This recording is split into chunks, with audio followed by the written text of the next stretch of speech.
Get to know the soul behind the role. The soul behind the role. A lot of times at work, we focus so heavily on what needs to get done and on performance metrics and key performance indicators and things like that. And all of those things matter. They do, obviously. Like, we need to run a business first and foremost. But when we think about what the past 3 months in the pandemic have really brought up for us, I think it's the importance of recognizing that people are more than what they do.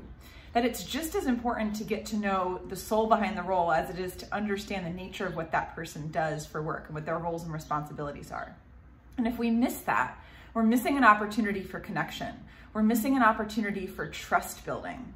We're missing an opportunity to give someone the chance to feel seen and to be accepted.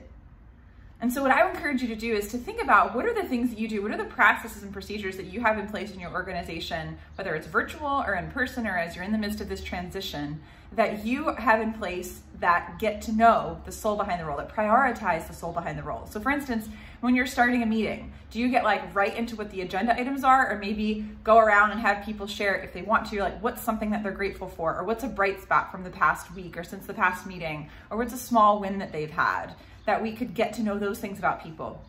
Or perhaps you give people the opportunity to share at the start of a meeting. Maybe one person gets the chance to do this per meeting, to share something about themselves through a picture that is important to them. And they get to tell a story behind that for like 2 minutes. Like, do you give people the opportunity to be seen as the soul behind the role? Or perhaps doing something like, I've been doing scavenger hunts at the start of my virtual meetings, and people really love that, and bringing, an item from their home that shows something about themselves that is important or meaningful or represents a certain word.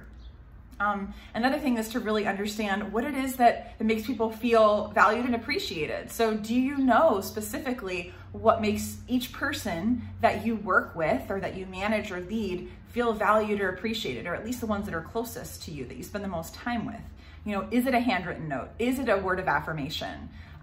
Is it an act of service, like giving them more support? And the way you can figure that out is maybe by asking the question, how can I best support you right now? So how can I best support you right now? What does that look like? And by asking these types of questions and by creating the space for these kinds of conversations that honor and recognize that we are more than what we do, we allow for trust building. We create the space for trust building and for openness and for creativity and for innovation and for connection to unfold. So I'd love to hear from you.